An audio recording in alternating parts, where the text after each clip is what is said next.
Olá pessoal, tudo bem com vocês? Bem-vindos a mais um vídeo aqui do canal, hoje com o aulão Direção Defensiva. Nossa aula de Direção Defensiva foi dividida em 14 aulas, tá? Mas vocês vão ver todas, né, junto comigo aqui, ok? Já lembrando que esse material está disponível para você instrutor ou para você aluno que não é da CNH Virtual, tá? Entre em contato aí no primeiro comentário fixado ou no link da descrição. Uma outra coisa também é vocês saberem que esse canal é o mais completo para você que está passando pelo processo de habilitação, porque aqui tudo relacionado, pertinente à prova do Detran, tudo te preparando para que você tenha uma excelente prova e passe de primeira. Então, pode se inscrever, deixar um like aí bem maroto e, por gentileza, deixe seu comentário. Pode ser dúvida ou pode ser qualquer coisa que você queira que a gente faça futuramente no canal, ou muito bom, muito ruim, joinha, coraçãozinho, eu respondo todos, tá bom?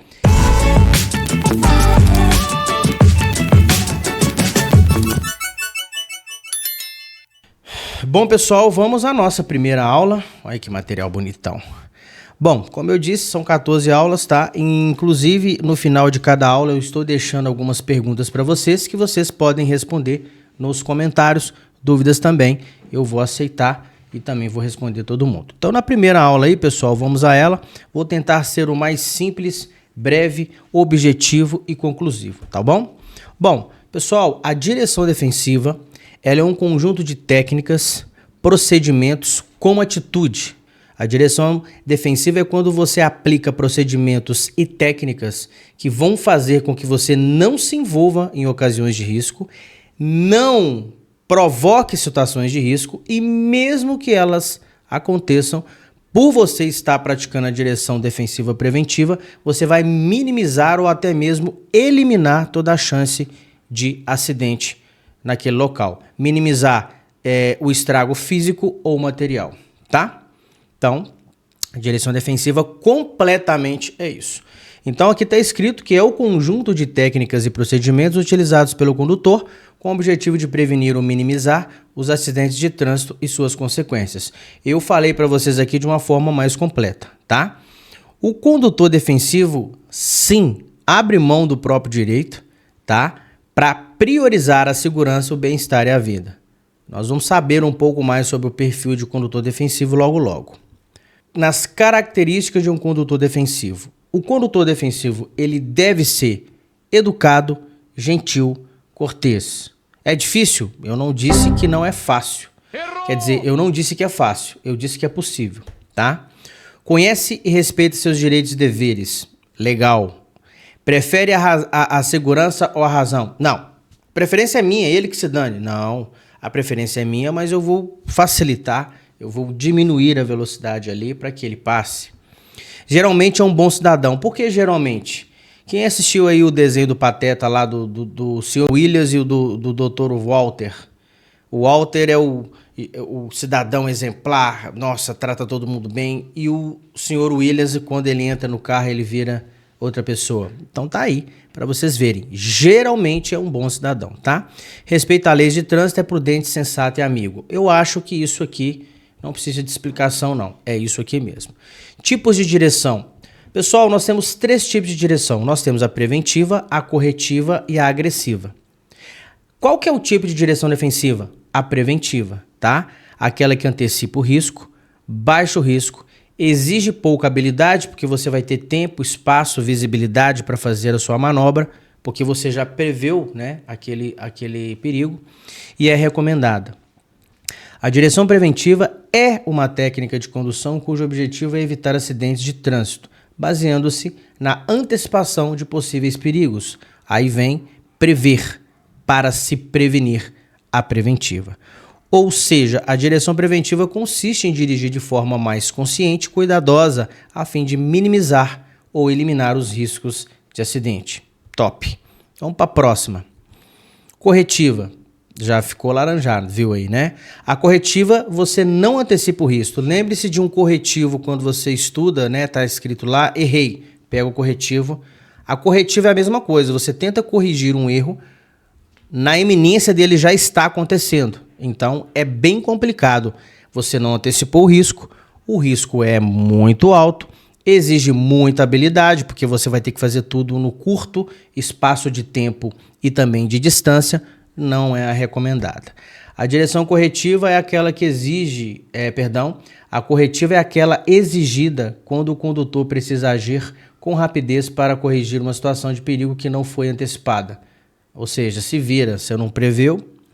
É quando o motorista realiza ações de reparo em situações não previstas por ele, também ficou bem claro aí. Agressiva, elimina do seu vocabulário, tá? Agressiva, alto risco, causa de acidentes severos, não condiz com a segurança, não é recomendada, tá? Direção agressiva diz respeito aos condutores que constantemente quebram as leis de trânsito em prol de suas necessidades particulares. Tô com pressa, não vou parar para ninguém não, vambora, vamos atravessar o sinal. Não é assim não. Desrespeitando a ética no trânsito. Normalmente motoristas agressivos colocam não apenas eles mesmos em risco, mas também todos os demais usuários da via pública. Você que pratica a direção agressiva, eu não posso falar você, mas se você conhece alguém, se você ir por esse caminho, não é um caminho muito legal de sucesso e tranquilo, tá? Então vamos voltar lá para a preventiva. Tipos de atenção. Bom, nós também temos 3 tipos de atenção. Se eu não me engano, nós vamos ver esse tipo de atenção lá no chapa D, que é o chá para dirigir, que eu vou comentar com vocês logo depois.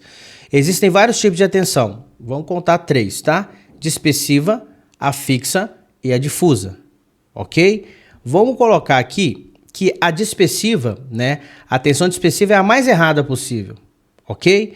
É aquela que o condutor foca a sua visão fora do eixo de trânsito, ou seja, em celular, multimídia, vitrines, etc. Então a dispersiva, você olha para tudo quanto é lugar, menos para o principal, que é a direção. Como o cidadão aí que está manuseando o seu telefone, infração gravíssima. A atenção fixa é aquela que, normalmente, por falta de experiência, o condutor fixa o seu olhar somente no veículo que segue à sua frente, esquecendo de olhar o painel, instrumentos e as laterais, retrovisores, retrovisor central. Então, fixa em um olhar só olhando para frente. Não, você sempre deve distribuir a sua atenção, que no caso é a difusa, que é a recomendada, porque ela é uma fixa, porém distribuída. Tá? Então a difusa, comportamento do condutor, pois nesse caso ele divide a atenção com os retrovisores, veículos, pedestres e o painel de instrumentos, ou seja, tudo que está à sua volta, ok? Perguntas. Eu vou deixar as perguntas todas aqui, você vai pôr um pause, vai tentar responder com o que você já escutou, né? Essa pequena aula que eu acabei de te dar, você vai tentar responder isso aí. Dúvidas, comentários. Davi, gostei demais. Comentários, like. Pessoal, ajude nós a alcançarmos mais pessoas com esse canal, tá bom? Então agora nós vamos para a aula número 2. Eu vou falar no início e no final. Para quem que precisa de um serviço de design, tá aí o nosso querido, o nosso irmão Samuel Jordemes, né? O contato dele tá aí se você precisa de um serviço de design. Aula número 2, vamos para ela. Bom, na aula número 2 nós vamos falar dos fundamentos da direção defensiva. Muita gente me pergunta, Davi, mas isso aí existe em prova? Pessoal, eu tenho 41 anos e de CNH eu devo ter uns 22, 23 anos. Na minha época de CNH, pessoal, quando eu estava passando pelo processo, já existia essa colinha, que é o chá PD ou chá para dirigir. Tá? Se você nunca ouviu falar, deixa um joinha aí, um like também, falando, nossa, nunca ouvi falar, estou ouvindo a primeira vez na sua aula. Né? Vai ser uma honra te ensinar passando essa aula para vocês. Bom, os fundamentos, os elementos da direção defensiva, assim pode ser dito também, são conhecimento, habilidade, atenção, previsão e decisão. Como é que eu consigo lembrar? Coloca na sua cabeça chá, PD ou chá para dirigir. Que aí você vai lembrar que são 5 elementos, CHAPD, chá para dirigir, beleza? Então vamos explicar um a um, mas vamos já falar o conceito. O conhecimento é geral, regras e leis de trânsito, mas tem mais. Habilidade, domínio sobre o veículo. Atenção à difusa, que é adequada, a gente acabou de falar na aula número 1. Previsão, antecipar as situações. E decisão, convicção a agir. Tá? Vamos destrinchar uma a uma aqui. Pessoal, o conhecimento ele é geral. Quanto mais conhecimento, melhor. Eu nunca vi ninguém não ser uma boa pessoa por ter muito conhecimento. Quanto mais conhecimento, melhor. Mais, melhor. Ao contrário de muitas coisas que a gente não pode ter muito, né? Mas o conhecimento, sim. Bom, um conjunto de informações que se refere-se ao conhecimento é o do veículo, né? Mecânica básica, né? Estrutura, noção de espaço, noção de velocidade. Condutor, eu estou bem para dirigir, o tempo está bem para dirigir, né? Eu sei dirigir, eu não sei dirigir, né? E a legislação de trânsito, ali eu posso, ali eu não posso, que placa é essa? Tudo voltado ao conhecimento. CTB, processo de habilitação, direção defensiva, é conhecimento. Quanto mais, melhor. Habilidade. Pessoal, habilidade não é quem dirige todo dia há muitos anos, não. É quem dirige todos os dias ou há pouco tempo, mas que não se envolve e nem provoca situações de risco. Muita gente bate no peito e fala assim, tem mais de um ano que eu não envolvo em acidente. Mas por quê? Fez várias cagadinhas que outros tiveram que consertar. Então a habilidade está totalmente ligada ao treinamento e prática. Treinamento mais prática é igual a habilidade. Domínio sobre o veículo, que é desenvolvido com treinamento e prática. Atenção, difusa, que a gente acabou de mencionar, tá bom? A dispersiva é a distraída, a fixa é aquela que você só tem um ponto, não consegue distribuir o resto. E a atenção difusa, que é a recomendada, que é uma fixa, porém distribuída. Nós falamos isso na aula número 1, tá? Previsão. Prever para se prevenir. Faz parte da direção preventiva. Prever situações inesperadas para agir de forma correta em situações críticas. Quando eu prevejo algo, eu me preparo antes. E a sua previsão deve ser tão boa quanto a sua decisão. Se você não tiver uma previsão legal, se você deixar para fazer tudo em cima da hora, a sua decisão será muito em cima da hora e ela pode sair de forma errada, incompleta, tá? Então seria ideal que você sempre tenha uma boa previsão para que a sua decisão seja também muito boa. Então, prever situações inesperadas para agir de forma correta em situações críticas. Previsão, agir de maneira correta para evitar acidentes. Se eu tive uma boa previsão, a minha decisão não será ruim. Beleza? Ótimo. Próximo tópico. Cara, automatismo é muito da hora de falar dele. Porque nós somos simplesmente seres humanos que têm vários automatismos. Basta nós sabermos se ele é correto ou incorreto. Não, o seu automatismo ele não precisa ser especificamente no ato de dirigir, não. Eu tenho um automatismo de dormir em cima do meu braço assim. Para mim é correto porque eu durmo mais rápido, durmo mais gostoso, mais confortável. Ao contrário de algumas pessoas que têm um certo tipo de comportamento dormindo ou em um bate-papo, um happy hour, que, olha, esse automatismo aí que ela faz sem perceber, isso me incomoda muito, não é o correto. Tá bom? Então, pessoal, automatismo simplesmente é ações executadas pela pessoa ou pelo condutor de maneira inconsciente e involuntária. São coisas que você faz que você fez sem perceber. Então elas podem ser corretas e incorretas. No ato de dirigir, o automatismo correto é posicionamento das mãos, né? 9h15 ou 10h10, ao contrário, 10h10 ou 9h15. Opa, 10h15. Não. 9h15 ou 10h10, tá? Correta utilização dos pedais, né? O seu pé direito sempre fica no freio e acelerador e o da embreagem no pé esquerdo. Postura ao dirigir, com os braços e pernas flexionados, bem apoiado no banco. Incorretos. Permanecer com a mão no volante, uma mão no volante, a outra no câmbio ou na janela, tá? Descansar o pé na embreagem, evite esse desgaste, tá? Debrear antes da parada, ou seja, pisar na embreagem antes do veículo parar. Você vai freando, aí quando o veículo estiver quase parando, aí que você pisa na embreagem. Debrear, para quem não sabe também, é pisar na embreagem, ok? Acelerar, pisar no acelerador. Freio, pisar no freio. E debrear, pisar na embreagem, ok?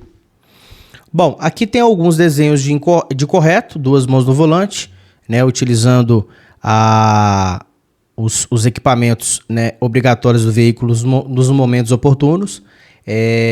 Não descansar o pé na embreagem. Aqui estão os incorretos: descansar o pé na embreagem, manusear o telefone e uma mão no volante. Perguntas, novamente, põe um pause aí.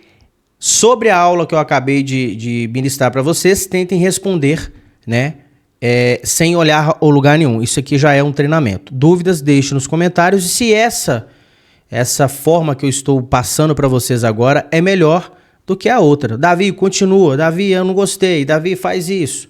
Pode colocar nos comentários aí. Novamente, Davi, por que você faz essa parte em todos? Pessoal, isso aqui é um material exclusivo CNH Virtual e que as pessoas não podem fazer cópias, né? Vocês podem adquirir, né, através aí do link da descrição ou no primeiro comentário fixado, mas, né, essa mensagem sempre vai ter nos finais das aulas, junto com as perguntas. 3. Aula número 3, vamos a ela. A aula número 3 seria sobre acidentes de trânsito.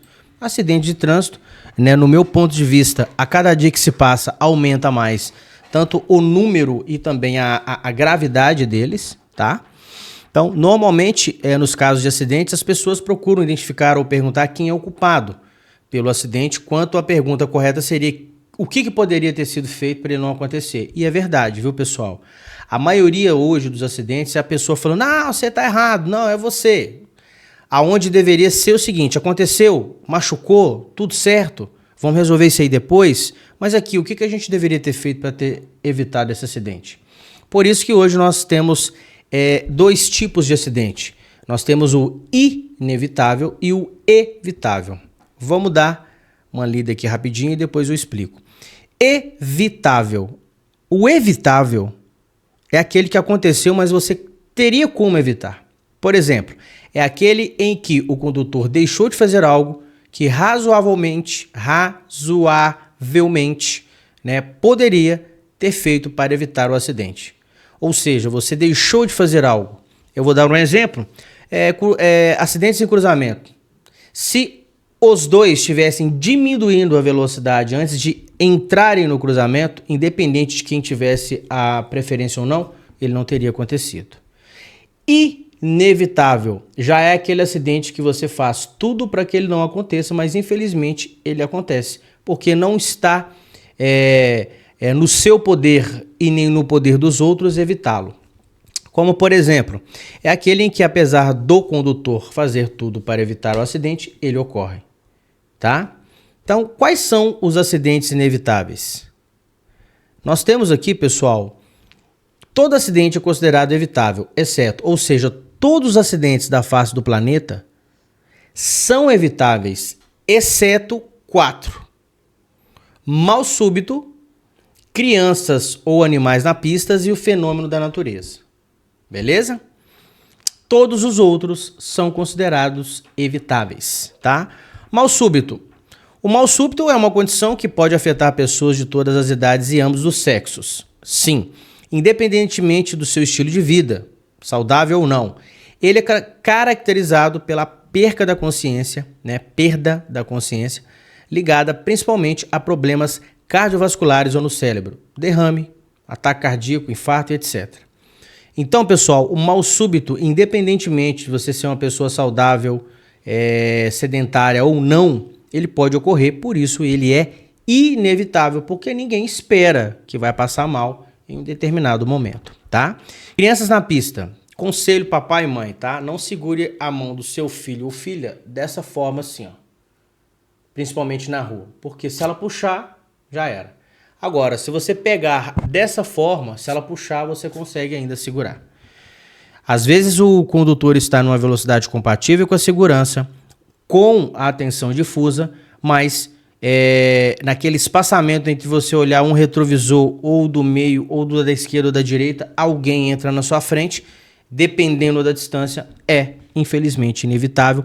Da mesma coisa, animais, tá? Os animais também, principalmente próximos aos locais que tem floresta, né? Essa área verde onde que alguns ali habitam, aí tem um predador atrás dele para matar ele, ele vai correr. Então ele pode enfiar debaixo do seu carro e você nem perceber. Também é inevitável, não dá para controlar. E por último, fenômenos da natureza. Enchentes, desmoronamento, raios, né? Fenômenos da natureza são diversas situações que ocorrem na natureza sem a interferência humana, devido a elementos climáticos que podem, inclusive, interferir no nosso cotidiano, como eu acabei de dizer, tá? Principais causas de acidentes. Olha, as principais causas de sinistros, infelizmente o que eu vou informar aqui é verdade, é o fator humano, as principais. Mas tem outras, tá? Os acidentes de trânsito derivam de 3 fatores: humano, veicular e vias. O humano, pessoal, é 90%. Né? Veicular e vias divide 10% aí, tá? Fator humano: imprudência, negligência e imperícia, que a gente pode colocar aqui em excesso de velocidade, álcool e direção, combinação de celular, esse celular, não aguardar a distância de veículo que vai à frente, não usar setas que indicam a intenção de manobras e aí por aí vai, tá? Então, o fator humano hoje, ele é o principal de todos, porque tem a ver com imprudência, negligência e imperícia. Quando não é os 3, uma pessoa aí tem no mínimo 2. Fator veicular. Ó, pessoal, deixar de fazer a manutenção regular do veículo, com atenção especial aos pneus, freios, faróis, lâmpadas, luzes, limpadores de para-brisa, vela, filtros, correia dentada, radiador, sistema elétrico e combustível, tá? A manutenção preventiva do veículo é uma obrigação de todo bom condutor, tá? Para que você não tenha dor de cabeça em ocasiões que você não deveria, ok? Bom, vias, o estado de conservação, as condições de sinalização, falta de acostamento e falta de passarelas, falta de sinalização principalmente, mas em um condutor defensivo utilizando um tipo de via desse, ele consegue, né, um jogo de cintura para diminuir melhor diminuir a velocidade para melhor ter visibilidade, etc. Mas as vias estão também ligadas a esses sinistros de acidente, tá?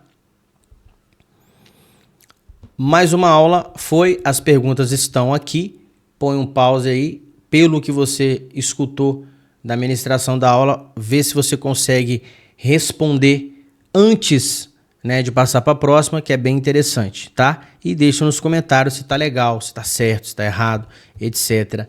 e etc. Vamos para a aula número 4. Aula número 4, lembrando que vocês vão, essas aulas são divididas aqui, né, na CNH Virtual para ministração de aulas, mas vocês vão ver todas nessa mesma aula, tá?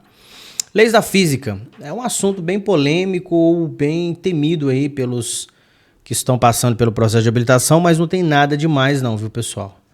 Leis da física é um nome forte, né, para uma matéria e dizem que a gente teme muito o que a gente não conhece, né? Mas eu creio que isso aqui vai ser bem legal e bem fácil de se aprender, tá? Bom, nós temos a primeira lei de Newton, que é uma lei da física, que é a inércia. Eu vou ler aqui para vocês, mas eu vou explicar e vocês vão entender mais a explicação do que o próprio texto. Como, por exemplo, todo corpo permanece em estado de repouso ou em movimento uniforme em linha reta, a menos que seja obrigado a mudar o seu estado por forças impressas nele. O que esse texto acabou de dizer é quando você está no ônibus, ele arranca de uma vez e te joga para trás. Quando ele está em movimento e freia, te joga para frente. Isso é inércia. Você está no cavalo, ele vai para de uma vez e te joga para frente. Ou quando ele empina, te joga para trás. Isso é inércia, tá? O corpo está em repouso, mas ele pode mudar a sua trajetória por uma força impressa nele. Isso é a inércia, tá bom? Na transferência de massa, que também tinha um carrinho aqui, eles levaram ele embora. Olha aqui que é uma transferência de massa, ó. Faz de conta que isso aqui é um carro, tá? Bem fino, bem econômico e tal. Quando você acelera o veículo, o peso da frente vai para trás. Quando você está em um carro em movimento e você freia, ele faz esse movimento aqui, ó, freando. Então, o movimento de trás vai para frente. Isso é uma troca de massa, transferência de massa. Vou explicar melhor em outros exemplos aqui, tá bom? Bom, já no caso de forças e comportamentos, sempre lembre da aceleração e das desacelerações. Por exemplo, um comportamento sub e o subestressante são comportamentos que são pedidos em questões de prova. Qual é o comportamento do veículo em desaceleração? Qual é o comportamento do veículo em uma aceleração? Essas são as perguntas que eles podem colocar aí um pouco mais de dados, né, especificações na pergunta, mas o foco da pergunta é o quê? O carro está acelerando, qual força que é? O carro está desacelerando, qual o comportamento? Então entenda, pessoal, que no comportamento de aceleração, eu vou passar uma colinha para vocês aqui agora, deixa eu parar numa posição legal aqui. Ótimo. Em um comportamento de aceleração, tá? Deixa eu ver aqui, eu quero vermelha. Tá. Ó, subestressante, aceleração, peso atrás, desgarra a frente e joga para fora, que aqui no caso é uma força. Quando o seu veículo estiver em aceleração, ó, o eixo dianteiro tá leve, o traseiro pesado, ok? E a aceleração, peso tá atrás, desgarra a frente, como você viu aqui. Em uma curva que tá mais para frente, eu vou explicar. O comportamento sobreestressante é quando o veículo está em desaceleração, quando o veículo está freando, ou seja, né? Aqui tá na frente, aqui assim, ó, ele tá freando, então o peso está na frente, desgarra a traseira e ele está em desaceleração. Peso na frente, desgarra a traseira, joga para dentro. Isso aqui eu falo depois porque é uma força. Então eu espero que vocês tenham entendido isso aqui, mas eu vou passar para vocês uma cola, tá? Quando perguntarem para vocês sobre comportamento, que é o sobreestressante ou sub, sempre lembre dessa colinha que eu vou passar para você. Olha o sub, o B é mudo, não é? Então coloca um I aqui, I de subir. Quando o carro está subindo, ele está o quê, pessoal? Acelerando. Ou essa colinha do sobre, quando há algo sobre você, você está pesado ou leve? Então, sobre, lembre-se de peso. Então, quando o veículo está pesado, ele está desacelerando. Eu gosto mais desta, porque essa aqui realmente não dá para esquecer. Quando perguntarem para você sobre comportamento, lembre que a aceleração está para subir e subir. Quem sobe está acelerando. Sub. Então você vai lá, sobre, não tem como pôr I aqui não. Ah, o sub, lembrei, Davi, coloca um I aqui, ó. Sub de subir o morro. Então quem sobe o morro está acelerando. Colinha, filé para vocês aí. Vamos continuar.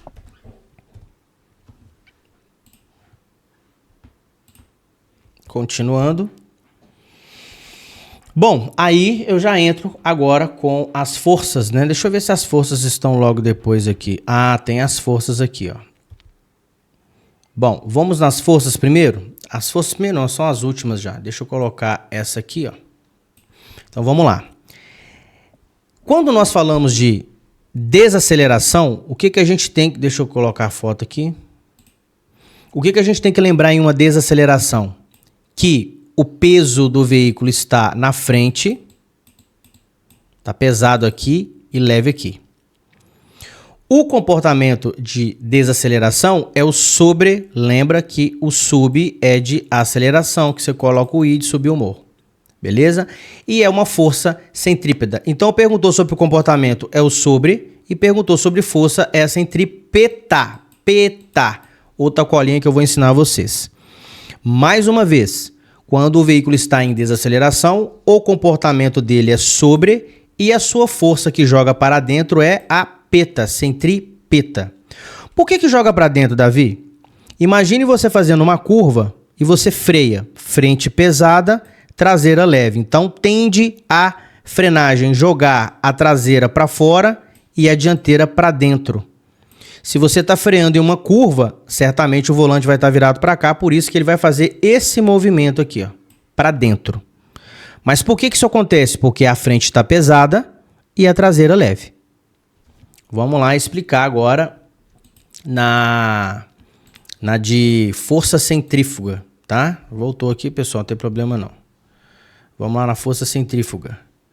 Pronto. Essa é a mais fácil de você lembrar. Por quê? Como eu disse, a aceleração está para subir o morro, lembra? Coloca um i aqui de subir um morro. E centrifuga. Pessoal, quem tá fugindo ou acelerando para fugir está em aceleração. Quem está subindo o morro está em aceleração. Então, essa é a cola, pessoal, do comportamento e da força. Tá bom? Vou apagar tudo aqui para vocês lembrarem novamente, ó. Vou voltar aqui, ó. É o seguinte. Nossa, a foto ficou muito feia. Essa ficou melhor. Quando você tem a aceleração, lembrem-se do comportamento coloca um i aqui, ó, de subir o morro. E se perguntar sobre força, você vai lembrar de fuga. Quem está em fuga está acelerando e quem está subindo o morro também está acelerando. Então você tem a cola do comportamento e a cola da força. Legal, Davi, mas e quando é desaceleração? Se não é sub, é sobre, porque são dois. E se não for centrífuga, é a centrípeta, porque também é duas. Então a única coisa que você não deve esquecer de maneira nenhuma é que existe aceleração e desaceleração. Na aceleração, ela tem para de subir um morro, e fuga, de acelerar. E a desaceleração está subcessante, e centrípeta, também a força que joga para dentro. Se você decorar essa aceleração, a cola da aceleração, que seria comportamento, e fuga de força, acabou. Você resolveu o seu problema em relação a essa parte. Eu espero ter ajudado você nessa explicação. Vamos continuar aí. Então agora, pessoal, continuando aí, eu espero que vocês tenham entendido aí. Quem não entendeu, volta na explicação e acompanha novamente. Aderência. Pessoal, a aderência é a mais fácil de você lembrar, é uma lei da física, tá? E sem ela, vocês estão perdidos, tá? A aderência, pessoal, nada mais é do que a capacidade de atrito e contato do pneu com o solo, tá? Quando o carro está parado, ele está em contato, e quando ele está em movimento, ele está em atrito. Nunca queiram estar dirigindo um veículo sem aderência, porque você não vai estar em contato nem atrito com o pneu com o solo. Então a aderência está diretamente ligada primeiramente à sua calibragem adequada e correta, tá? Um pneu com muita pressão, no caso aqui, a pressão alta, ele vai desgastar só no meio e ele vai ter só essa pequena parte aqui em aderência. Se você tiver com um pneu com pouca pressão, pouca calibragem, ele vai murchar no meio, você só vai ter o contato aqui das laterais, ele vai desgastar irregularmente, assim como esse, e nós temos a pressão correta que vai desgastar de forma adequada e ainda vai te dar mais aderência, porque ele vai estar com mais contato no pavimento, ok?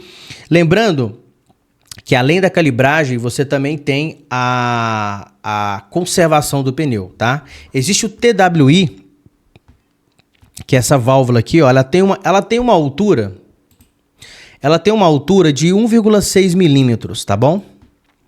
O que é uma banda de rodagem? Tá vendo essa altura aqui, ó? Tudo isso aqui desse pneu aqui, ó, é a banda de rodagem. Então, quando ele chega e fica paralelo ao TWI, na mesma altura, tá na hora de você trocar aquele pneu. Então, a aderência tem a ver com conservação e também com a sua calibragem. Continuando aí. Aquaplanagem. Pessoal, aquaplanagem ou hidroplanagem é a mesma coisa, tá? Uma é hidro, outra é aqua, mas é a mesma coisa, o mesmo significado. Bom, a aquaplanagem é a perca total da aderência devido ao pneu, estar tipo que flutuando em cima de uma película de água. Então, o que nós podemos fazer em relação a não aquaplanar? Então, o que fazer? Antes da poça d'água, você vai reduzir a marcha para que o veículo tenha uma redução coloque o peso mais na frente. Lembra da frenagem? O peso vai para frente. Então, você reduzindo a marcha, ele fica mais pesado na frente para cortar a película. Virar levemente o volante em cima de uma poça para que você certifique que você está tendo ali o contato ainda com o solo. O que não fazer? Frear ou virar o volante bruscamente. Então aqui tá as indicações para vocês e aqui tá as minhas. Viu uma poça d'água, reduz a marcha. Para que ele reduza a velocidade, fique mais pesado na frente e corte a película. Não consegui fazer isso. Estou na poça d'água aquaplanando. Não faça frear, puxar freio de mão. Simplesmente movimente o veículo bem devagar, a direção bem devagar, para que você entenda qual o momento que você vai estar, né, no controle novamente, tá? Nunca fique com o volante dessa forma, sempre em posição retilínea, e aguarde recuperar a aderência, não acelerando, não freando e não dando golpe no volante. Para que você não aquaplane, você deve fazer o que eu acabei de falar anteriormente, que é o quê? Reduziram a marcha para que o veículo fique mais pesado e corte a película. Aquaplanagem, é isso que nós acabamos de falar. Perguntas novamente, quero que vocês, né, acompanhem todas as perguntas, dê um pause aí, responda, tá? Através do que eu acabei de explicar, eu espero que todos vocês tenham entendido. Essas perguntas são bem importantes para que vocês fixem o que foi ensinado aqui, tá bom? Vamos novamente para a próxima aula. Nós estamos na 5 já e vamos que vamos. Bom, vou ser bem breve, né? Quando chegar sobre causas de acidentes e acidentes automobilísticos, vou ser bem mais breve do que estou sendo agora, tá? Bom, as principais causas de acidentes a gente já comentou, tem fator veicular, fator de via e também fator veículo, correto? Aqui nós vamos falar exatamente sobre os atos inseguros e as condições inseguras. Prestem bastante atenção. Ato vem de alguém fazer. Condições é o que está ao seu redor. Agora, condições seguras. Condições ao seu redor que estão seguras. Asfalto bom, de dia, veículo, manutenção preventiva, dormir bem. Condições inseguras. De noite, veículo com problema, tô com sono, ó. Tá vendo? Condições. Ato seguro, dirigir de acordo com a legislação de trânsito, né? Sempre parar nas paradas obrigatórias, sempre circular em velocidade compatível com a segurança, são atos meus. Atos inseguros, andar em alta velocidade, não parar no sinal, não parar na parada obrigatória, andar em alta velocidade, eu já falei isso, né? Pois é, pessoal, tá aqui, bem nítido para você. Atos é a maneira como as pessoas se expõem, consciente ou inconscientemente, a risco de acidentes. Atos vêm de mim, pedestre, de mim, condutor, tá? Atos. Condições, o que está ao meu redor. Então eu tenho que zelar pela segurança dos dois, tá?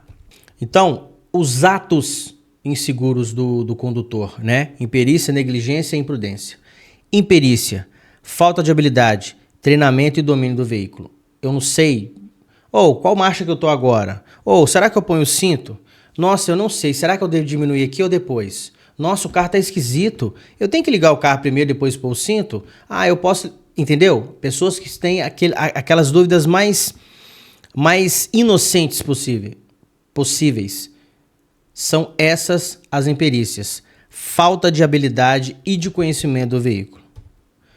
Imprudência, todo ato que te coloque em risco de vida. Imprudência, tá? É o ato inseguro praticado pelo condutor. Saber que aquilo ali é errado e você faz mesmo assim.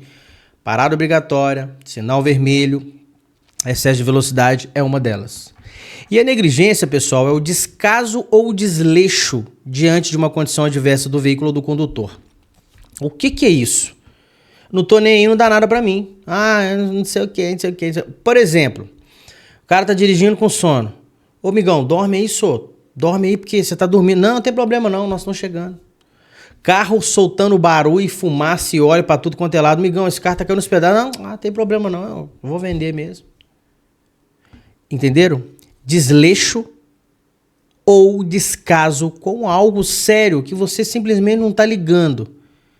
Quando você não está nem ligando, negligência. Quando você se coloca nas situações de risco sabendo que é errado e ainda você faz, imprudência. E a falta de conhecimento e habilidade sobre as leis e normas de trânsito e também sobre o veículo, imperícia. Espero que vocês tenham entendido aí, tá?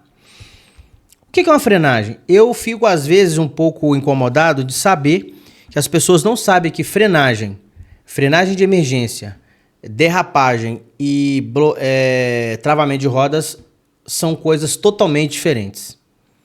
Uma frenagem é você utilizar o sistema de freio para diminuir a velocidade do veículo até ele parar.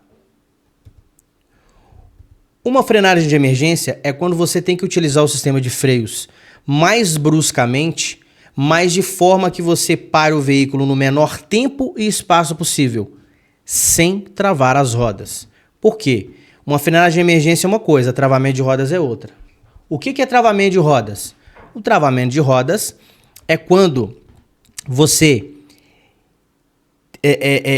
põe uma força tão grande no pedal que é maior do que o atrito do pneu com o solo, tá bom? Como, por exemplo, aqui tá como você se comporta em ocasião de frenagem de emergência, não é? Deixa eu ver aqui. Curto espaço de tempo possível. Ah, tá.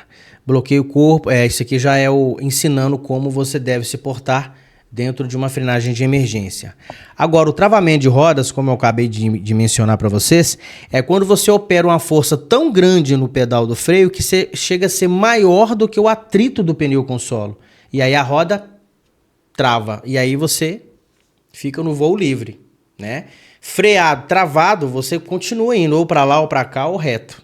Porque quando há o travamento de rodas, você perde a estabilidade e a direção do veículo, tá?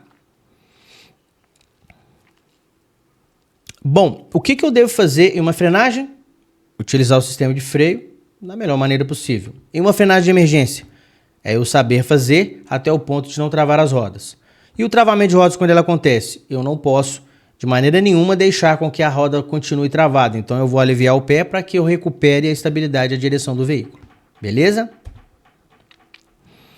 Derrapagem. A derrapagem, pessoal, é quando você coloca uma força muito maior na aceleração e solta a embreagem uma vez. Então ele pode derrapar arrancando, cantando o pneu, ou derrapagem quando você vai fazer uma curva com muita velocidade e joga o veículo de uma vez, Joga a direção de uma vez, aí como ele está tão leve, então aquele ali costuma, fazer com que ele derrape.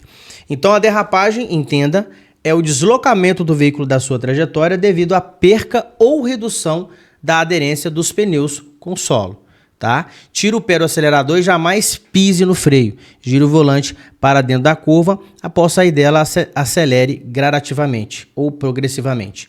Isso no caso de curva. Tá tão rápido que você, em vez de acelerar menos ou antes desacelerar, você não pode frear em uma curva. Você deve diminuir antes, fazer a curva bem gradativamente e depois acelerar até você sair daquela situação. Então tá tudo aí bem explicadinho. Bom, Davi, você falou em travamento de roda, só que aqui em casa a gente tem carro aqui com ABS e por mais que eu coloque força no freio, ele não trava. Verdade, pessoal. O ABS, que é o antibloqueio de rodas, o sistema antibloqueio, ele é um sistema de freio a disco que mesmo que você coloque realmente muita força, ele nunca vai travar somente. Ele vai travar, soltar. Então, em todo esse tempo que você está operando dessa forma, você tem como recuperar o controle do veículo, tá? Aí vai as perguntas também muito fáceis dessa aula. Lembrando, põe o pause nesse momento agora e tente responder cada uma delas. Isso aqui é um pré-prova, viu, gente? Já deixa aí no like aí se você... Deixa um like e deixa nos comentários se você gostou dessa maneira agora, tá? Vou responder todos, viu? Vamos para acho que é sexta aula agora, Isso, sexta aula. Já estamos quase na metade. Bom, pessoal, condições adversas. Lembrem-se, uma condição adversa é algo, que está naquele momento né, próximo a você, como condições é o que está ao redor, que vai te atrapalhar a dirigir. Então, condições adversas são condições que te atrapalham a aplicar uma boa direção preventiva. Então, condições adversas são situações encontradas ao dirigirmos que podem nos proporcionar riscos. Elas são luz, tempo, via ou pista, condutor, trânsito, veículo, carga ou passageiro. Vou falar de uma a uma, tá? Então, no caso da condição adversa de luz, nós temos aí a penumbra, nós temos aí o ofuscamento e o lusco-fusco, tá? Ocorrem situações de excesso ou falta de luz. Então vamos lá, pessoal. O ofuscamento, tá? Seria muita luz. O que você deve fazer, né? Para que você não tenha aquela cegueira momentânea? Desviar o olhar para a linha de bordo. Tá dirigindo, você vai desviar o olhar para cá, diminuindo a velocidade, olhando para lá, para que você não perca a visão, tá? Evitando a perca momentânea, diminuindo a velocidade e redobrando a atenção, tá? Penumbra, né? Falta de luz, né? Ponto de transição da luz para a sombra, quase sombra, meia luz. Aí, farol alto, se você não estiver seguindo nem no contrafluxo de ninguém, e continue, né, de uma forma reduzindo a velocidade e redobrando a atenção. O lusco-fusco, pessoal, luz, fosco, né, falta de iluminação, os dois juntos, né, diminui a velocidade e redobra a atenção, abaixa a paleta, né, do sol para que você não receba aqueles raios de sol nos olhos. E se a luz intensa se guiar pela linha de bordo da pista. Todas as vezes que você não tiver uma boa visibilidade, né, na sua frente, por muita luz nos olhos, seja ela artificial, que é o farol, ou natural do sol, né?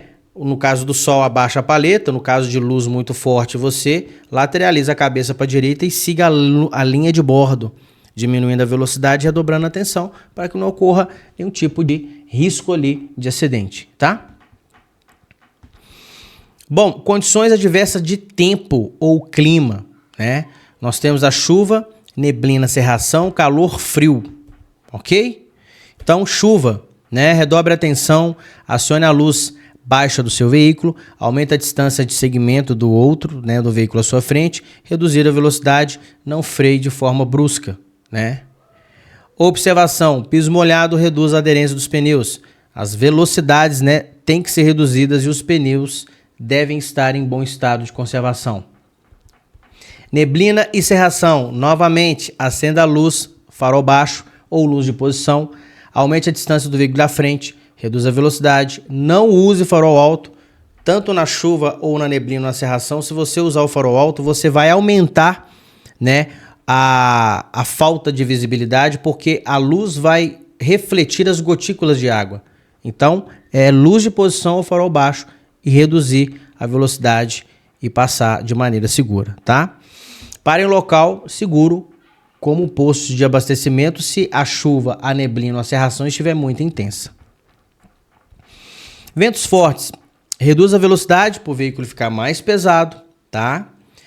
Para não ser surpreendido, né, e manter a sua estabilidade. Abra cerca de 4 ou 5 dedos aí da janela para que o vento tenha para que você ofereça menos resistência ao vento e passe devagar, tá?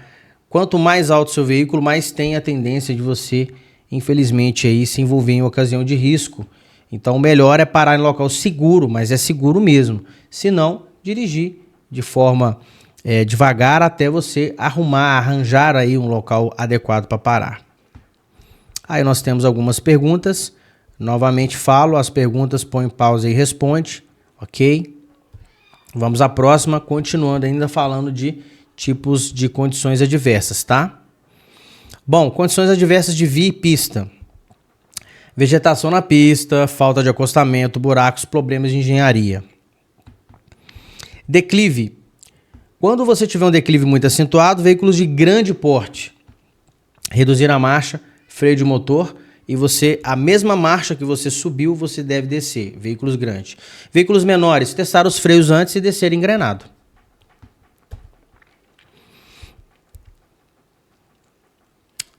Árvores e vegetação. Pessoal, sempre quando você não conhece o local, dirija com mais atenção. Estreitamento de pista. visibilidade, isso aí tem tudo a ver com direção defensiva. Você prevê, opa, tem alguma coisa ali, ou um acidente ou estreitamento de pista. Sempre tenha essa sensibilidade de descobrir o que está acontecendo antes, ter aquela previsibilidade que é a direção preventiva. Condições diversas de trânsito, congestionamento, aceita que dói menos, aglomeração de pedestres, cuidado, tá? Ame o seu próximo como a si mesmo, respeite o espaço deles também. Intensidade de veículos pesados, não vai querer encarar quem é maior que você não, tá? De todas as formas, de todos os lados, né? Nunca irrite alguém maior que você, ok? Bom, condições adversas de veículo. Eu disse e vou repetir. Você, como condutor defensivo preventivo, você é obrigado, tá, a ter o seu veículo em perfeitas condições de uso. Não interessa se o seu carro é muito velho, se ele é muito antigo. Eu vejo cada carro antigo aí, um mais lindo e bem equipado, arrumado, mecânica em dia, do que o outro. Então, isso não é desculpa, tá? Lembre-se que o condutor é responsável pela segurança dos ocupantes do veículo, portanto, mantenha a ordem e também cuide do seu veículo, né? Cuidar do seu veículo é um fator muito importante a ser considerado para que não ocorra acidentes. Tá aí, pessoal, mais perguntas para vocês. Direção defensiva, pessoal, é muito intuitiva, tá? É só você fazer o certo, vai sair tudo bem. Vamos para a próxima aula, agora nós estamos na 8, né? Passamos da metade aí, vamos lá. As condições adversas do condutor. Lembra que nós comentamos nas aulas anteriores aí que 90% dos acidentes é por causa de atos inseguros? E esses atos inseguros são diretamente ligados ao condutor e ao pedestre, são ações, né? Então tá aí. As condições adversas de sono. Eu não sei porque que as pessoas dirigem com sono. Profissionalmente ou, né, você precisa sair de carro. Não vai. E como é que a gente cura o sono? Dormindo. Fadiga, cansaço, descanse. Preocupação. Existe hoje, o brasileiro hoje ele carrega nas costas aí política, futebol, religião. Tudo que ele não deve discutir, ele discute. Pega aí a sua preocupação, coloca numa lista aqui, ó. Vamos lá, você tem 10 preocupações? 4 não é da sua conta, 4 você não consegue fazer nada porque não está no seu alcance, então sobra 2. Então cuida dos 2 que é da sua conta e o resto tá tudo sussa, tá? Nervosismo. Olha, estresse no trânsito te leva a nada, tá? Ansiedade, euforia, embriaguez e drogas. Beber e utilizar entorpecente para dirigir, infração gravíssima vezes 10, suspensão durante 1 ano. Você quer isso? Não? Então não beba e nem use entorpecente e depois dirija, tá? O sono, durma. O cansaço, descanse. Preocupação e ansiedade, eu já te dei aí a receita, né? Preocupa com a sua vida e com o que você tem alcance, que é seu problema. Nervosismo e euforia. Não é legal você hoje discutir com as pessoas, porque sempre estarão com os nervos à flor da pele. Talvez aquela coisa ali, se você deixar passar, é muito melhor. Às vezes não, é muito melhor, porque discutir no trânsito você só ganha galo na cabeça e mais estresse ainda. Não discuta no trânsito. Ok? Álcool. Álcool, entorpecentes e estimulantes. Maconha, cocaína, LSD, álcool, rebite e etc. são substâncias que prejudicam a capacidade de percepção e concepção da realidade, além de reduzirem e produzirem alterações de funcionamento cerebral. Quando você bebe, muitas das coisas que você faz razoavelmente, bem mais ou menos, vai ser bem pior quando você bebe, quando você usa isso. Isso não é discutível. Eu às vezes, dando aula, eu sou muito direto e objetivo em relação a isso. Você não pode dirigir depois de beber ou utilizar qualquer tipo de remédio ou entorpecente, seja essa droga legal ou ilegal. Não pode. Ponto final. Você vai morrer ou vai matar alguém. E as punições são severas em relação a isso, tá? Vale ressaltar que a lei prevê punições severas para quem dirige sob o efeito de álcool ou substâncias psicoativas. Eu comentei uma com vocês agora, tá? O efeito do álcool no condutor é em gramas por litro de sangue. Eu quero que vocês pausem esse vídeo agora e leiam isso aí com bastante atenção. Davi, isso é questão de prova? Não, isso não é questão de prova não, mas é algo que você precisa saber para que aquelas pessoas que batem no peito falam assim, ah, eu bêbado ou sem beber, eu dirijo a mesma coisa, até melhor bêbado. Eu não quero nem discutir isso com você. Não faça isso. Mais uma coisa, o efeito do álcool, né, sobre as pessoas que estão, né, dirigindo. O que o álcool pode fazer em relação a essas pessoas, tá? Então, o efeito do álcool, pessoal, e também o efeito do álcool no condutor por litro de sangue, e aqui o efeito do álcool, exemplos de acidentes com pessoas que envolvem álcool, tá? Bom, eu acho que eu vou dar opinião em algumas aqui, ó. Não detecção de obstáculos que ocorra lateralmente. Você vai bater em meio fio, veículo parado na lateral. Percepção errada de distância, visão. Essa percepção errada de distância é você. Será que tá perto? Buf, já bateu. Frenagem tardia, mais ou menos igual ao que eu acabei de falar. Quando você pensar em frear, já era. Saída de pista. Dorme, cansaço, erro de condução, né? Coordenação motora fica mais lenta. E crescimento da possibilidade de correr risco. Ah, com certeza. Isso aí é de lei. Eu não tenho paciência para discutir com pessoas que bebem e falam que quando bebem dirigem melhor ainda. Eu não tenho paciência, não. E olha que eu tenho muita. Vamos para 9, aula número 9, pessoal. Ó, passando em alagamentos. Primeira coisa, eu tenho que passar aqui ou tem outro lugar? Tem outro lugar? Passo para outro lugar. Segunda coisa, eu tenho mesmo que ir nesse lugar? Só passa aqui, né? Só passa aqui. Mas eu posso ir outro dia? Pode? Não passe. Agora, se você só tem aquele lugar para passar e você tem que ir ali, a primeira coisa que você deve observar é se as pessoas que estão passando estão conseguindo passar. Se a água está até mais um pouco ali acima da metade da roda, então tudo isso é preocupante. Põe a primeira marcha, acelere e passe até atravessar tudo. Se não passe marcha dentro do alagamento. Se o veículo parar, não tente ligar de novo, ok? Por que eu peço você para olhar primeiro? É para ver se as pessoas estão conseguindo passar, não seja você o primeiro. Então a primeira marcha é acelerando para que o motor tenha, né, a força de não permitir que a água entre por dentro do cano de escapamento, porque se entrar água dentro do motor, pessoal, acabou, é só outro motor. Tá? Então põe a primeira e vai embora, não passe marchas, não pare dentro do alagamento, se o carro desligar, não tente religar e vai embora. Fumaça.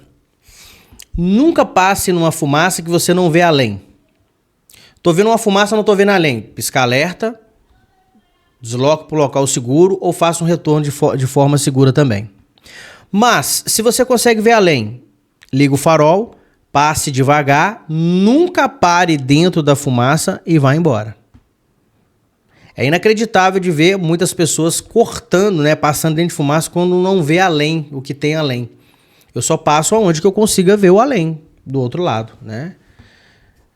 Nós estamos falando de fumaça, né? Não no pós-vida, viu, gente? Então evite passar em fumaça quando estiver muito denso. Caso seja inevitável, acenda os farol, passe, feche os vidros, né? E nunca pare dentro da fumaça. Marcha ré é proibido? Não. É recomendado? Não. Faça somente em pequenas manobras. Sair ou entrar de lotes cilindreiros, garagens e propriedades privadas ou a própria baliza. Tá? Evite manobra ré, não se aproxime de esquinas. Então você não pode transitar em grandes quantidades e em grandes velocidades com a marcha ré. Cuidado com crianças e pequenos objetos atrás. E também, né, se for manobrar um veículo grande, sempre peça alguém para te ajudar a manobrar aquele veículo. Isso aqui é importantíssimo para a prova e para vocês futuramente aí como condutores, né, habilitados. Todo mundo diz amém? Não escutei ainda não. Falaram amém aí? Ah, agora sim. Bom, eu vou ensinar vocês a fazerem essa matemática básica aqui, tá? Vamos imaginar que aqui tem um sinal vermelho, viu? Vou colocar o sinal aqui, ó, sinal vermelho. Aqui vai ter o amarelo e aqui vai ter o verde. Pessoal, o sinal está vermelho. Automaticamente, quem está dentro do carro aqui, o motorista, o que ele vai fazer? Ele vai visualizar o sinal vermelho. Então, a partir desse momento que ele viu, começa o tempo ou distância de reação. A distância de reação é a distância quando você vê o perigo e pisa no freio. Então, pode ser distância de reação ou tempo de reação. Distância ou tempo de reação. A partir do momento que você pisa no freio, inicia o tempo de frenagem, tempo ou distância de frenagem. É quando você pisa no freio e para. Novamente, quando o condutor avista o perigo, inicia o tempo de reação, para o tempo de reação quando ele freia. Inicia o tempo de frenagem quando ele freia, até quando ele para. Davi, e a total parada do veículo? O que é? É o tempo de reação mais o tempo de frenagem, que é igual a total parada do veículo. Então, aqui nós temos o tempo ou distância de reação. Aqui nós temos o tempo ou distância de frenagem, que é igual a total parada do veículo. Beleza?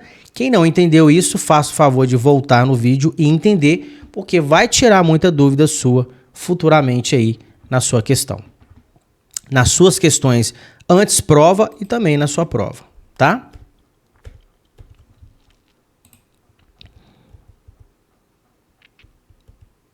Bom, tipos de colisões sinistros. Agora nós entramos aí numa coisa mais séria. Agora nós não estamos falando nos tipos de colisão. São várias, estão aumentando muito, tanto na quantidade quanto na gravidade, tá? O que é uma colisão com o veículo da frente? É uma colisão quando você bate na traseira deles. O que eu devo fazer para que isso não aconteça? Manter a distância de 2 segundos, que é a distância de segmento, distância de segurança. Ficar atento aos sinais emitidos pelo veículo à frente. A cada condição adversa, dobre, né? Vamos supor que aqui está chovendo, em vez de 2 vai para 4, tá? Observe o trânsito à sua frente e à frente do veículo que você está seguindo e fique atento aos sinais emitidos pelo veículo da frente. Ficar atento aos sinais emitidos, isso aqui repetiu, tá? Então, só uma vez.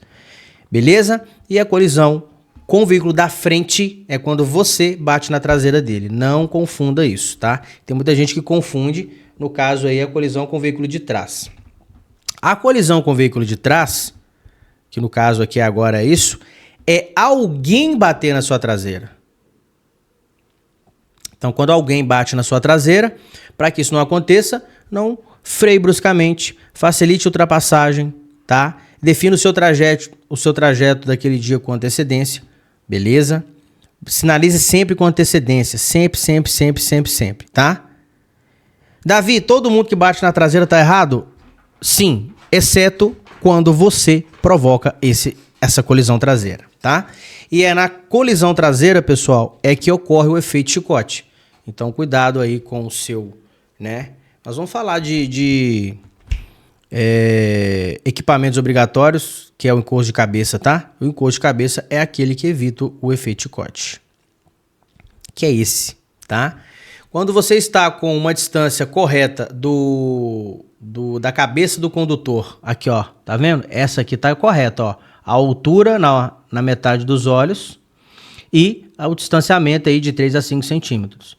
O encosto de cabeça evita com que você tenha, né, esse movimento brusco aqui, ok? Aí nós temos as nossas perguntinhas. Respondam todas. Põe pausa aí agora. Isso, agora responde todas. Pela minha explicação, você deve responder todas essas questões aí. Vamos para 9? Acho que nós já estamos na 10 já. Bom, ainda tipo de sinistros, né? Acidentes hoje é mencionado no CTB como sinistro, tá bom? Agora é o sinistro frente-frente. Essa é a pior de todas, porque somam-se as velocidades, tá? Se esse veículo aqui estava a 100 e esse aqui é a 100, os dois bateram de frente no muro a 200 por hora. É difícil de acreditar, mas é verdade, tá? Então, frente com frente, só ultrapassar com segurança onde for permitido, onde você tem visibilidade, espaço e tempo para isso. Entrar nas curvas com velocidade moderada e respeitar os limites de velocidade das vias. Senão, pode acontecer isso. É um dos acidentes mais violentos, pois a força do impacto corresponde às somas das duas velocidades. Bom, Evitando colisão frente com frente também, isso aqui é um procedimento, tá, pessoal? Evite fixar a visão no obstáculo, isso quase sempre leva à colisão. Olhe para frente com antecipação, busque evadir para a direita, evitando colisões frontais. Todo veículo que estiver fazendo uma ultrapassagem arriscada, ele deve voltar para a sua mão de direção, que é da direita, e você deslocar para o acostamento à direita. Então, sempre devem voltar à direita, nunca à esquerda, nunca ir para o acostamento à esquerda, nunca ir para a faixa da esquerda, sempre para a direita, direita, direita. Isso chama-se ponto de fuga. Colisões no cruzamento. Vocês acreditam, pessoal, que ainda tem muita colisão em cruzamento? É só diminuir e observar, é só usar a previsibilidade, é só utilizar a direção preventiva, prever para se prevenir. Então reduza a velocidade antes de transpor, olhe para os dois lados, primeiro para a esquerda, porque para a esquerda você sempre vai invadir a pista, invadindo primeiramente a direita do outro e a sua esquerda. Ou seja, olha aqui, ó. Se você olhar primeiro para cá, porque aqui é o primeiro impacto, esse ônibus está do outro lado, aqui que vem o veículo, sabe? Deixa eu escrever aqui. Por que eu devo olhar primeiro para a esquerda, Davi? Porque aqui é a direita do veículo e a mão de direção dele. Por que não para a esquerda? Porque você primeiro vai invadir a esquerda para depois a direita do outro lado. Então primeiro você olha aqui que seria, no caso, o primeiro impacto. Uma gente pergunta, não sabia, agora sabe. Ah, isso é uma questão de prova, tá? Um terço dos acidentes acontecem nos cruzamentos, tá? Tipo de colisão, ainda, né? Ultrapassagens, só ultrapassar com segurança, visibilidade e permissão, sempre. E a ultrapassagem mal cedida, mal aplicada, é que causa a colisão frontal que a gente acabou de falar. Alguém também tem dúvidas sobre colisão com objeto fixo e colisão misteriosa. A misteriosa é um mistério, ou seja, ela vai envolver um veículo e as suas causas são desconhecidas. Ninguém sabe como é que esse carro vai parar em cima dessa árvore? Misteriosa, tá? Acidente grave, a pessoa morre ou não lembra da pancada. A com objeto fixo é quando você perde a sua noção e acaba evadindo da sua pista, invadindo o outro e batendo um poste ou numa árvore, ou até mesmo você em uma linha reta bate em um ponto fixo, né? Isso leva muito quem está bêbado ou alcoolizado ou dormindo, tá? São bem diferentes.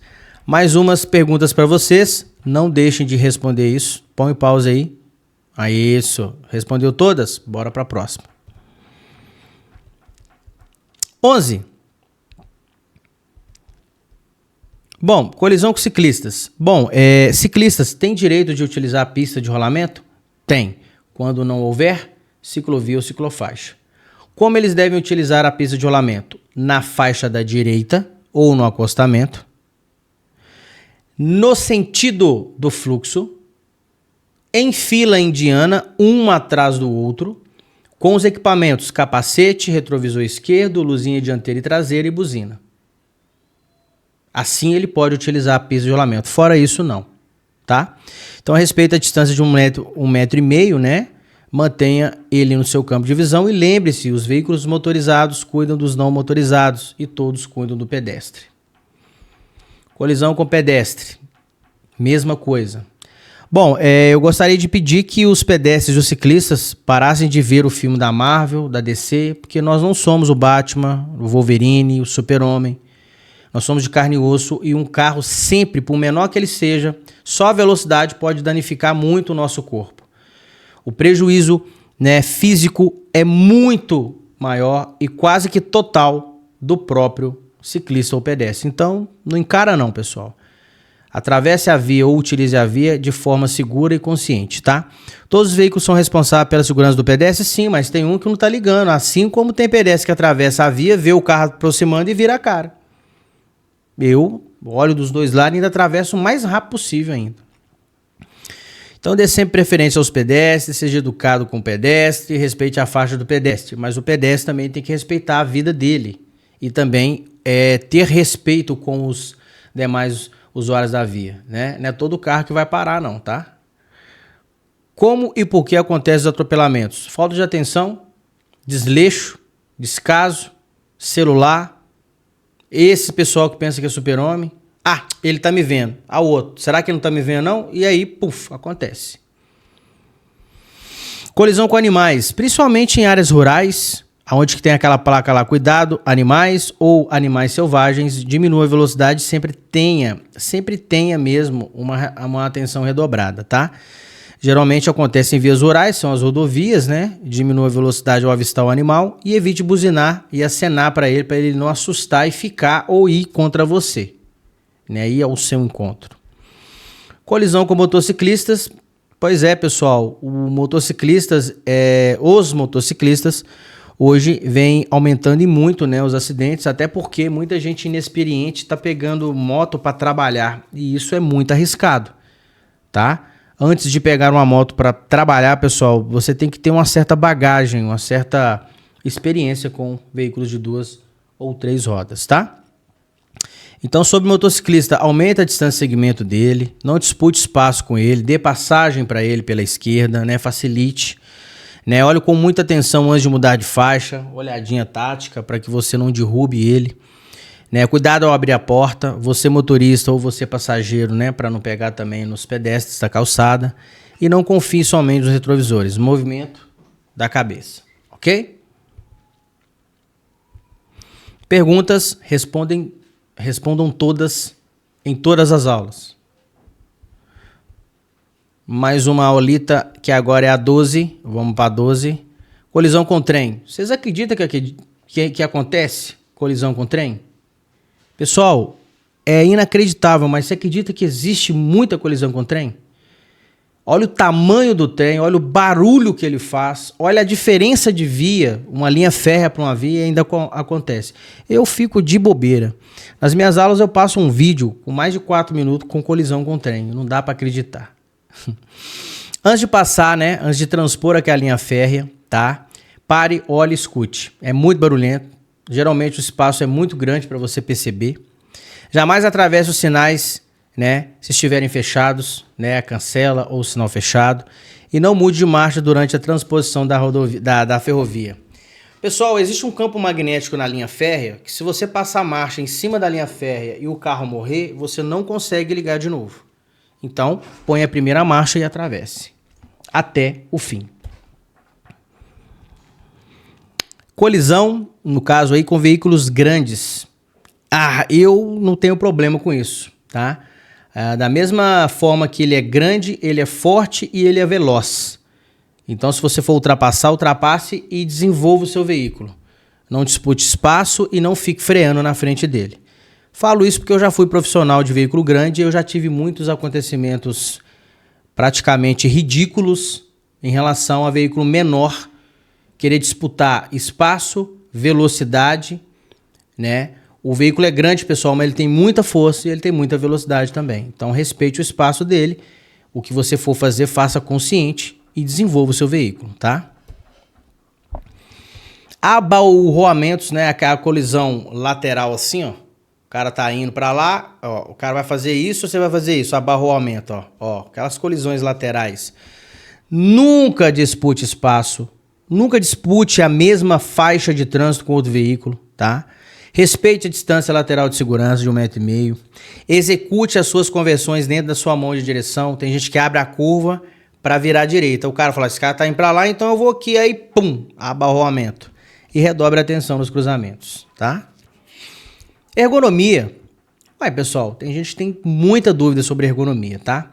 A ergonomia é o estudo, tá, da relação homem e máquina. O objetivo da ergonomia é favorecer o condutor e os passageiros com mais segurança e conforto. Então, todo equipamento que te dá conforto e segurança, ergonômico, tá? O motorista só deve tomar o cuidado, claro, né, com essa facilidade subjetiva, jamais descuidando, tá? E sempre tendo a conduta correta ao dirigir. Tem gente que pensa que o carro acelera sozinho, freia sozinho. Eu não confio em nada disso. É igual os veículos autônomos aí, né? Veículo que dirige sem motorista. Não compraria nunca e não andaria nesse veículo como passageiro.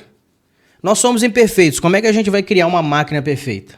Tá errado isso aí. Então a ergonomia, ela sempre zela pela segurança e o conforto, e isso é muito bom, tá? Nós temos o cinto de segurança como o primeiro equipamento reconhecido como ergonômico, tá? Ele é obrigatório em todos os ocupantes do veículo.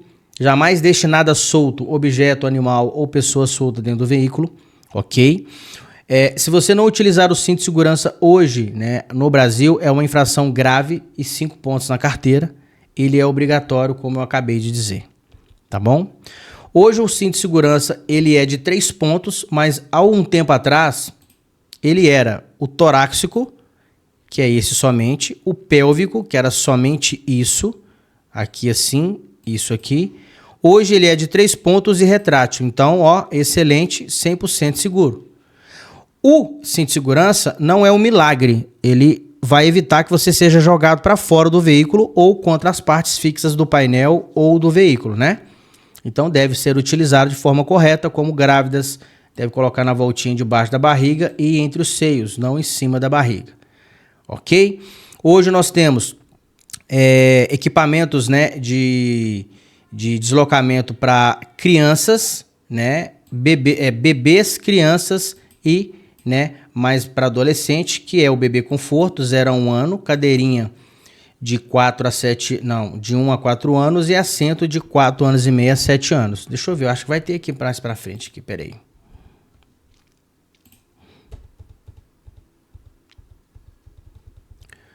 Respondo as perguntas todas. Põe pausa e responde, pelo que eu expliquei. Vamos nessa próxima aqui, que eu acho que a gente vai falar sobre equipamento de bebê. Exatamente, aí, ó. Isso é sério, hein? Você que tem bebê em casa aí, tá? O bebê conforto, ele é obrigatório, tá? Para crianças de 1 ano, né? De, no caso, aí até 13 quilos, ok? A cadeirinha, de 1 a 4 anos até 18 quilos. O assento de elevação, né? Até 7 anos e meio, caso ele ainda não tenha completado os 1,45 mínimo, tá? Até 36. E o cinto de segurança para crianças com 10 anos ou menor, perdão, embolei aqui. O cinto de segurança do banco traseiro para crianças menores do que 10 anos, menor do que 1,45, mas que não necessite dos equipamentos de retenção. Se necessitar, além do cinto, os equipamentos de retenção, tá?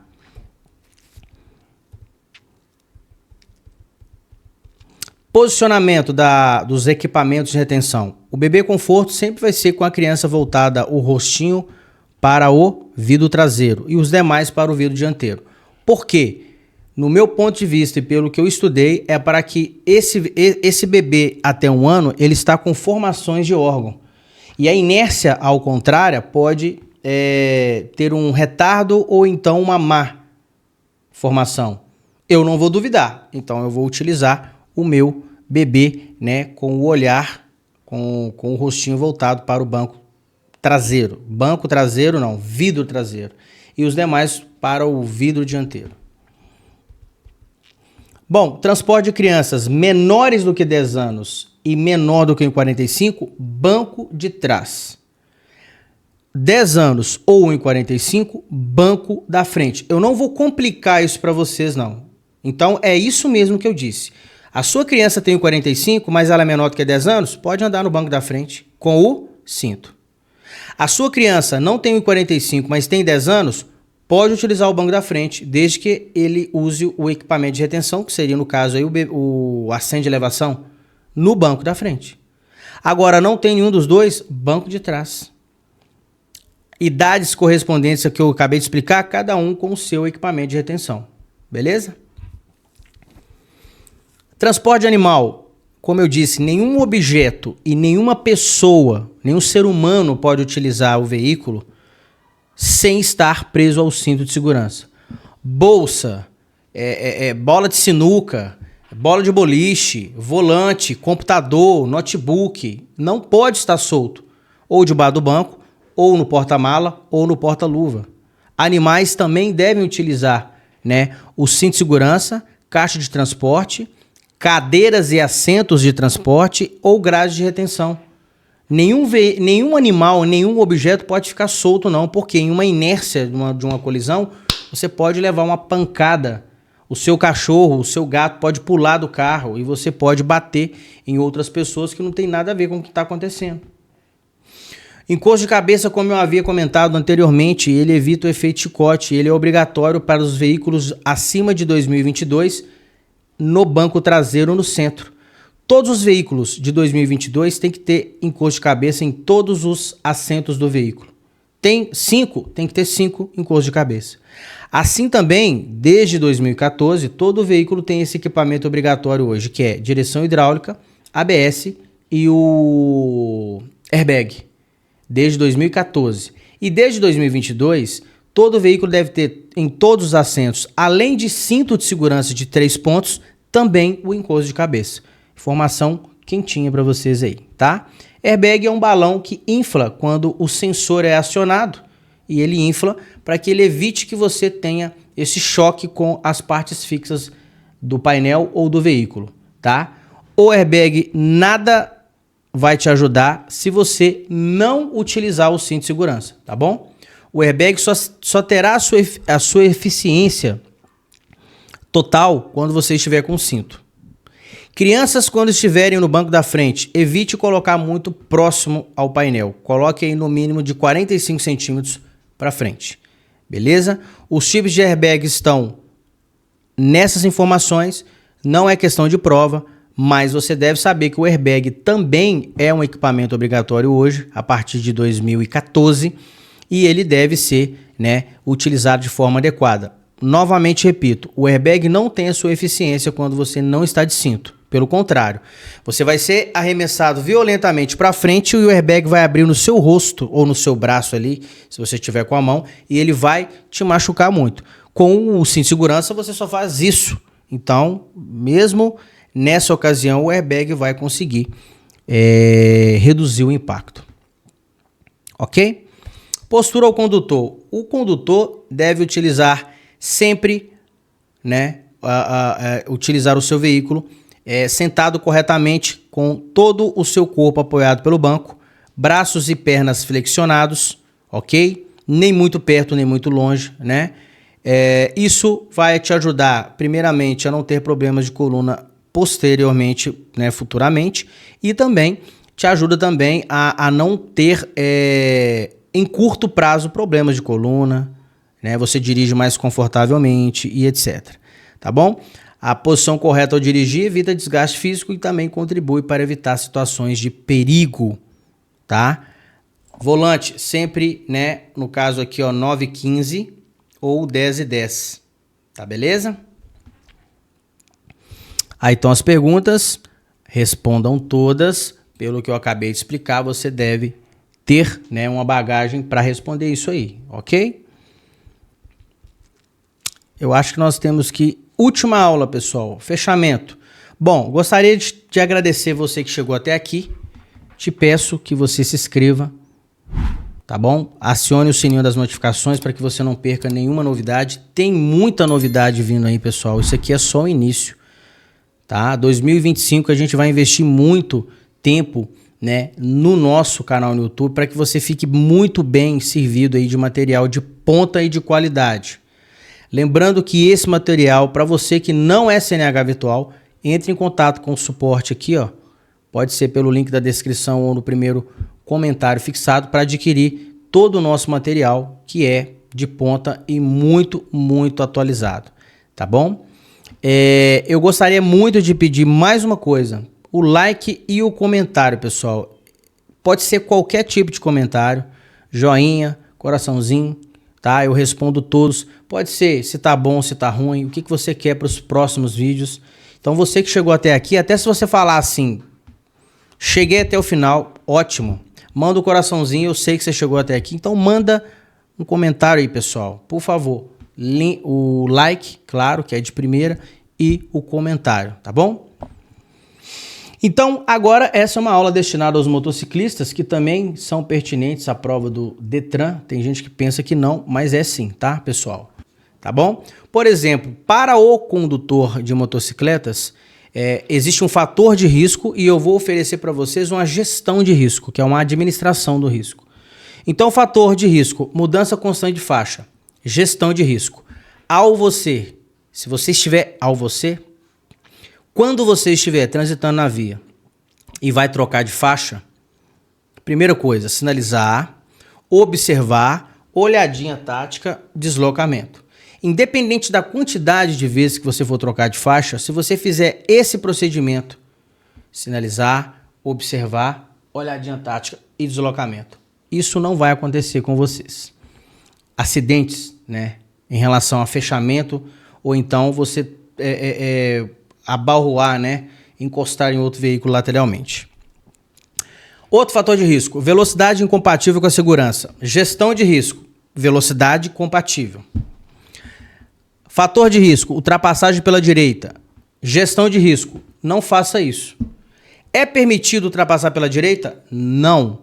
Tem alguma exceção? Sim. Quando o veículo à sua frente deslocar para a esquerda, você tem visibilidade, espaço, permissão, aí você pode ultrapassar pela direita. E isso em ocasiões de via de mão única.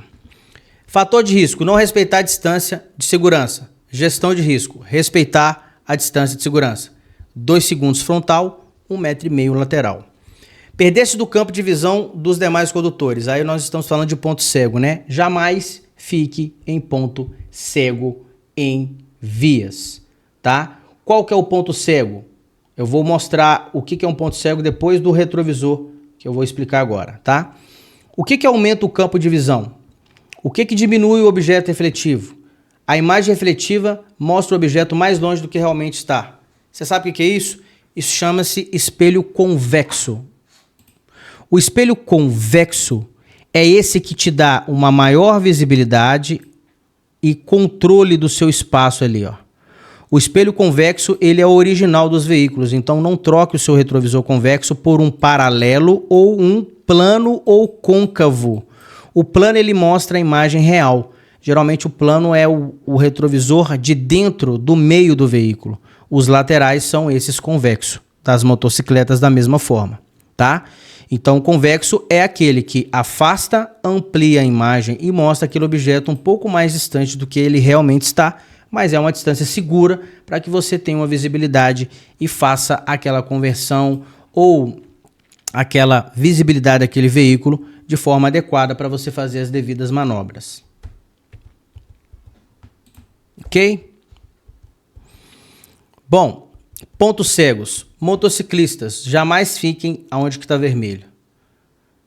Veículos maiores ou de grande porte.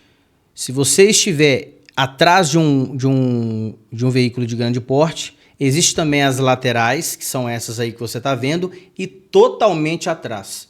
Porque não existe o retrovisor do meio que dê para ver atrás. Então você sempre fique no ponto aonde ele consiga te ver.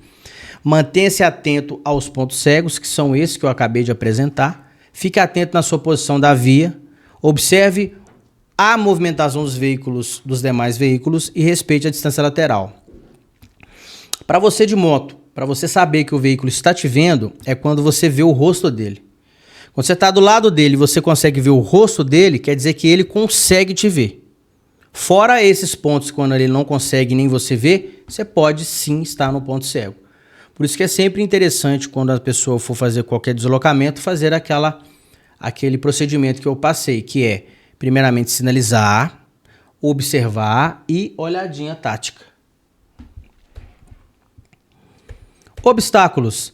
Se um dia um motociclista se deparar com um obstáculo, um buraco, um quebra-mola, primeira coisa que ele não deve fazer, frear, acelerar, tentar desviar, porque o tombo é iminente. Ele deve fazer o seguinte, firmar os braços, né, no guidão, flexionar as pernas e os braços para que ele levante um pouco do banco, para que ele não absorva o impacto e não tentar tirar. Ali, infelizmente, o impacto ele vai existir. Então, quando ele é iminente, levante um pouco a motocicleta, firme os braços no guidão. E por que eu tenho que levantar, Davi? Para você não absorver o impacto, né? Eu não sei se vocês já andaram de moto e você na moto assim, ó, quando ela vai no buraco, você absorve junto com ela. Então, quando você levanta um pouco o corpo, você não absorve, tá bom?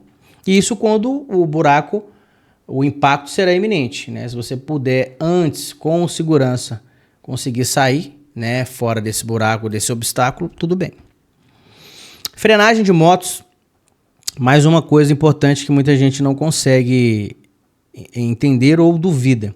A eficiência das motocicletas em relação à frenagem está 70% na frente, tá?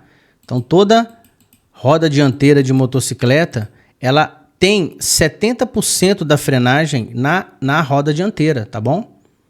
Então se ela tem 70% na frente, o que sobrar é atrás, que é 30% atrás. 70% da capacidade de frenagem de motocicleta se encontram em seu freio dianteiro.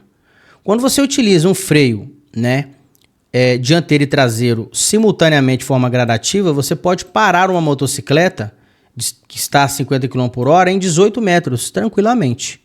Quando você só usa o dianteiro, correndo o risco de derrapar essa parte dianteira e você cair, você vai para 24 metros a 50 km.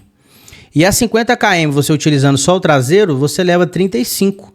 Isso de uma forma gradativa. Se você forçar muito, você pode derrapar. E isso não é interessante. Ok?